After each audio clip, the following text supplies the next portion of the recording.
ভাইরা আমার, মসজিদ তৈরি করা সওয়াবের কাজ, মসজিদ জ্বালিয়ে দেওয়া ফরজ কাজ। যেই মসজিদে আমার নবীর বিরুদ্ধে কোনো কিছু চর্চা করা হয়, যেই মসজিদ, সে মসজিদকে আল্লাহ জ্বালিয়ে দিতে বলেছেন। আউযু বিল্লাহি মিনাশ শাইতানির রাজীম। বিসমিল্লাহির রহমানির রহিম। ومن يطع الله والرسول فأولئك مع الذين أنعم الله عليهم من النبيين والصديقين والشهداء والصالحين وحسن أولئك رفيقا صدق الله العلي العظيم وصدق رسول الله النبي الكريم.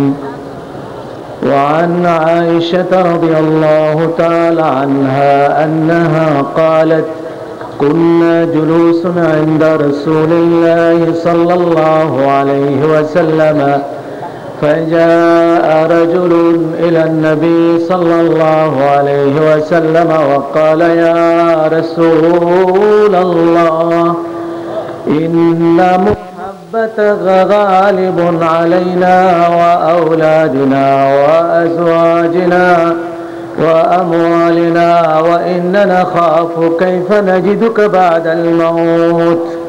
فنزل عليه هذه الآية: ومن يطع الله والرسول فأولئك مع الذين أنعم الله عليهم من النبيين والصديقين والشهداء والصالحين وحسن أولئك رفيقا صدق رسول الله النبي الكريم. فقد قال الله تعالى لشان حبيبه الكريم: إن الله وملائكته يصلون على النبي يا أيها الذين آمنوا صلوا عليه وسلموا تسليما. اللهم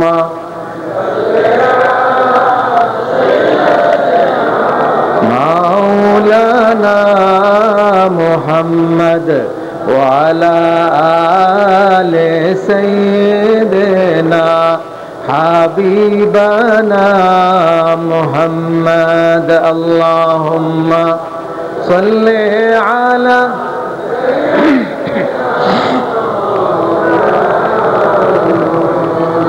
وعلى آل سيدنا شفيعنا محمد.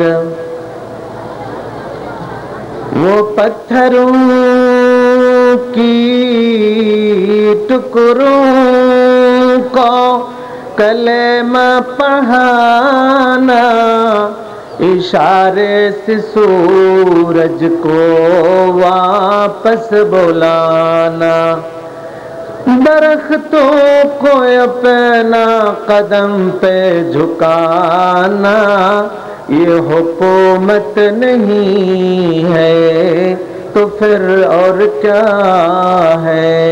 अल्लाहुम्मा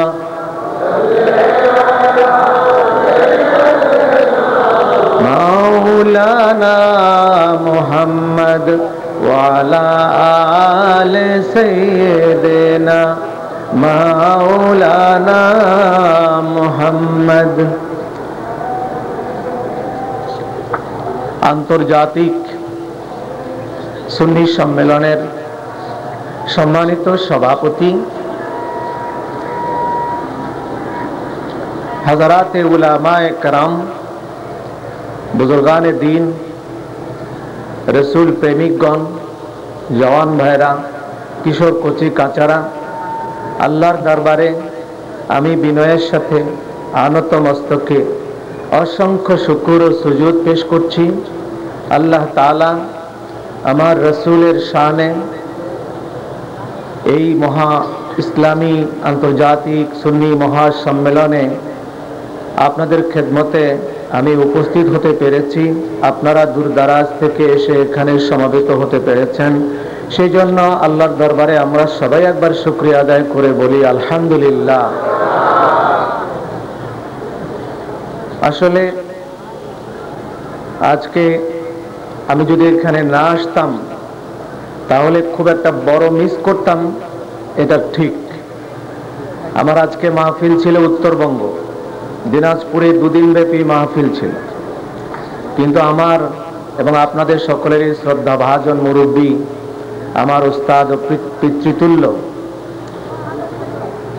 এই চট্টগ্রাম তথা সারা বাংলাদেশের গৌরব চিটাগং জামে আহমদিয়া সুন্নিয়া আলিয়া মাদ্রাসার শেখুল হাদিস মুফতি আজম আল্লামা উবাইদুল হক নঈমী সাহেবের হুকুম পালনের জন্য আমি ওই মাহফিল ক্যান্সেল করে দিয়ে আপনাদের খেদমতে হাজির হয়েছি।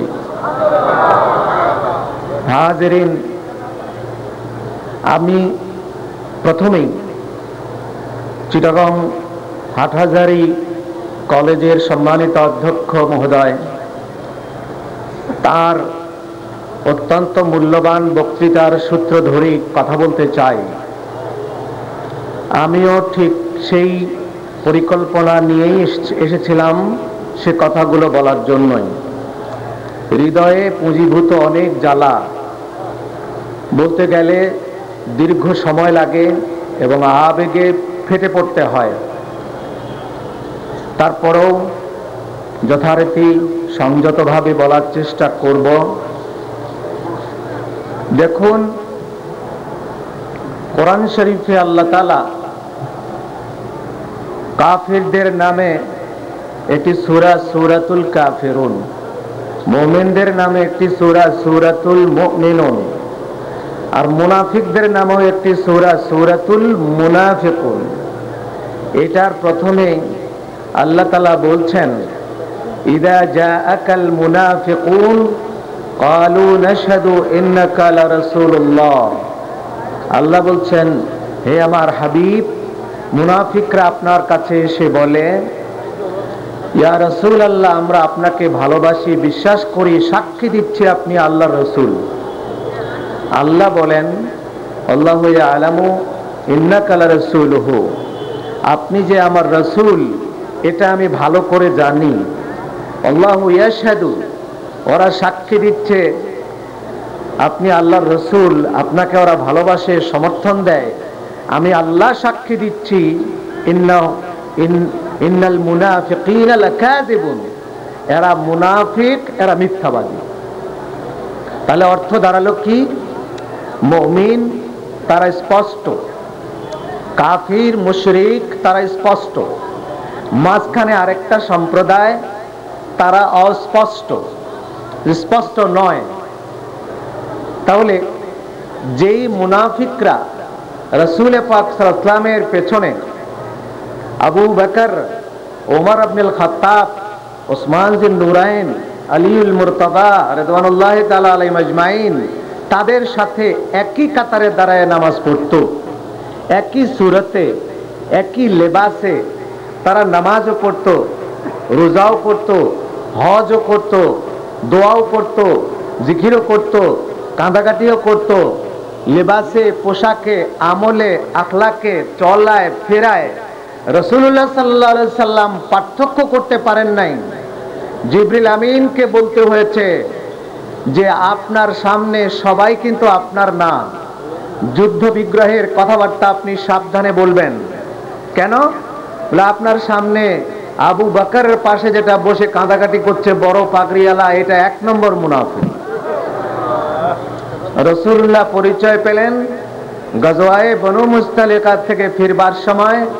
হযরতে আয়েশা সিদ্দিকা রাদিয়াল্লাহু তাআলা আনহার চরিত্রের বদনাম সর্বপ্রথম যে দিল সেটা সেই মুনাফিক।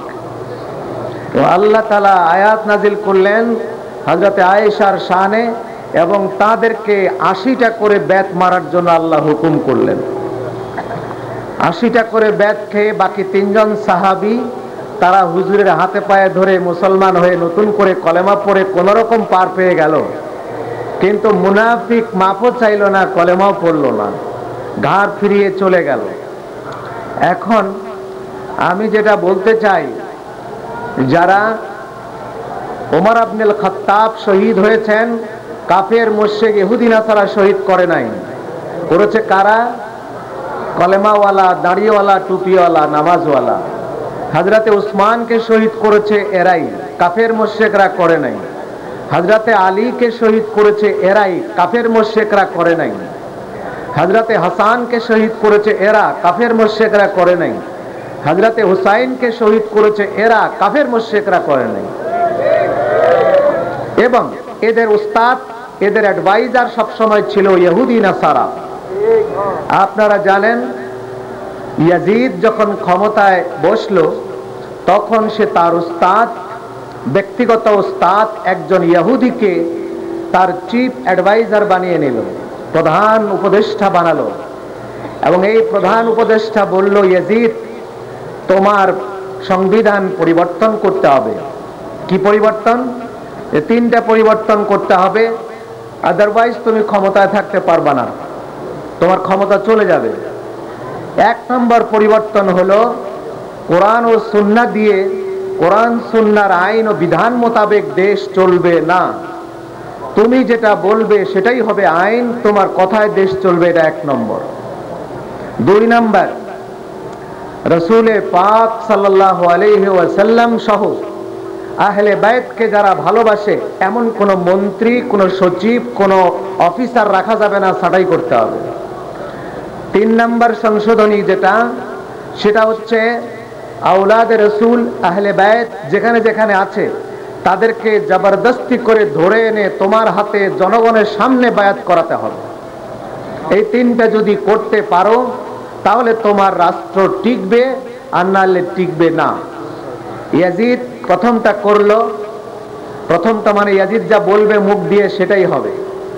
এবং সেদিন ইসলামী রাসূল পাক সাল্লাল্লাহু আলাইহি ওয়াসাল্লামের দেওয়া গণতন্ত্র সেদিন কবর হলো। ইসলামের গণতন্ত্রের কি হলো? কবর হলো। দুই নম্বর যেটা, সমস্ত আহলে বাইতের মুহিব্বিন যারা ছিলেন, মুতাআল্লিকিন যারা ছিলেন, তাদেরকে ছাঁটাই করা হলো। তিন নম্বর, আহলে বাইতের সদস্যদেরকে ধরে এনে জবরদস্তি করে বায়াত করাবার জন্য বাহিনী পাঠিয়ে দেওয়া হলো। হুসাইন কোথায় আছে? এক নম্বর, আগে হুসাইনকে খোঁজো। হুসাইনকে খুঁজবার জন্য মদিনায় যাওয়া হলো। মদিনা থেকে হযরতে হুসাইন চলে গেলেন মক্কা শরীফে। মক্কা শরীফ থেকে পাঠিয়ে দেওয়া হলো। মক্কা থেকে তিনি চলে আসলেন কোথায়? আবার মদিনায় চলে আসলেন। এখন কথা হলো যে ইয়াজিদ এই তিনটি সংবিধানের পরিবর্তন করেছিল, এই তিনটি কি ইসলাম সম্মত না ইসলাম বিরোধী? রাসূল সম্মত না রাসূল বিরোধী? আজকে শত শত বছর পর ইয়াজিদের আশীর্বাদ পুষ্ট সেই একনায়কতন্ত্র, রাজতন্ত্র, ইয়াজিদের দেয়া রাজতন্ত্রের চর্চা করা হচ্ছে সে আমার নবীর দেশে, সেই মক্কা শরীফে, সেই মদিনা শরীফে। এবং ইয়াজিদের সেই তিনটা সংবিধানের পরিবর্তন এখনো আছে। কোরআন হাদিস দিয়ে সেসব দেশ চলে না। কোরআনের যে কয়টা আইন সেখানে আছে গদি রক্ষার জন্য, রাজতন্ত্র রক্ষার জন্য। দুই নাম্বার, সেটা হচ্ছে এই যে আহলে বাইতকে যারা ভালোবাসে, রাসূল পাক সাল্লাল্লাহু আলাইহি ওয়াসাল্লামকে যারা ভালোবাসে, ওই দেশের লোকেরা তাদেরকে ঘৃণা করে। তিন নাম্বার, তাদের রাষ্ট্র পরিচালনায় যারা রয়েছে তাদের মধ্যে সুন্নি বলে কেউ নাই, তাদের মধ্যে আহলে বাইতকে ভালোবাসে এমন কেউ নেই, কাউকে তারা রাখে নাই। তাহলে ইয়াজিদের সাথে এদের একটা রাষ্ট্র পরিচালনায় আদর্শে একটা মিল আছে। মিল আছে না? না আছে। আমরা এই জন্য সৌদি আরবকে জানের চাইতে ভালোবাসি। যে সৌদি আরবে আমার আল্লাহর ঘর আছে, যেখানে আমার নবীর রওজায়ে আতহার আছে, যেখানে অসংখ্য সাহাবায়ে কেরাম শুয়ে আছেন, সেই জমিনকে ভালোবাসবো না তো কাকে ভালোবাসবো? সেটা আমাদের ঈমানি দায়িত্ব। কিন্তু সেই জমিনে যারা প্রশাসন চালাচ্ছে তাদের প্রশাসনের পদ্ধতিকে আমরা আন্তরিকভাবে ঘৃণা করি। আমরা এটার পরিবর্তন চাই আল্লাহর কাছে, দুনিয়ার মানুষের কাছে চেয়ে লাভ নেই, আল্লাহর কাছে চাই। আজকে আমার নবীজির ব্যঙ্গচিত্র প্রায় 12 রকমের 12টা ব্যঙ্গচিত্র প্রকাশ করলো। সেখানে বিভিন্ন দেশের মুসলমানরা বিক্ষোভ করে মারা যাচ্ছে, কিন্তু যেই দেশে আমার নবীর জন্ম সেই দেশের রাষ্ট্রপ্রধানরা মুখ খুলে না, বরং উল্টা আরো নসিহত করে যে তোমরা বিক্ষোভ করিও না, উল্টা আরো আমাদেরকে দোষী করে তারা। আমার নবী বলেছেন, আখরিজুল ইয়াহুদা ওয়ান নাসারা মিন জাজিরাতিল আরব, এই হিজাজ থেকে, আরব থেকে তোমরা ইহুদি নাসারাকে বের করে দিও। তারা ইহুদি নাসারাদেরকে ঘর জামাই রাখছে, তাদের মেয়ে দিয়ে সেবা করাচ্ছে। আজকে আমি বলতে চাই, তারা নামাজ পড়ে, তারাও রোজা করে, তাদেরও দাড়ি আছে, তারা মাথায় রুমাল ঘোমটা দিয়ে ঘুরে বেড়ায়, ইমামতি করে। আমাদের দেশে ওই সব রয়েছে, কিন্তু পরিষ্কারভাবে চিনে রাখতে হবে, একটাই হচ্ছে চিহ্ন, সেটা হচ্ছে এই ইবনে সালুল, ইবনে সাবা, আব্দুর রহমান ইবনে মুলজিম, তাদের দল হচ্ছে এরা। তারা আমলে পাকা ছিল, খুব ভালো আমল ছিল। আব্দুর রহমান ইবনে মুলজিমের আমল দেখে সাহাবায়ে কেরাম লজ্জিত হতেন। ওর জিহ্বা যখন কতল করে তখনও তার জিহ্বা জিকির করতেছে। তারপর আব্দুর রহমান, আব্দুল্লাহ ইবনে উবাই ইবনে সালুল রাসূলুল্লাহর পিছনে বসে বসে কান্দাকাটি করে। রাসূলুল্লাহ খায়বারের যুদ্ধের পর তারা মসজিদ তৈরি করে, সেই মসজিদের ভেতরে গর্ত করে রাখে, রাসূলুল্লাহকে ফাঁকি দিয়ে ডেকে আনে।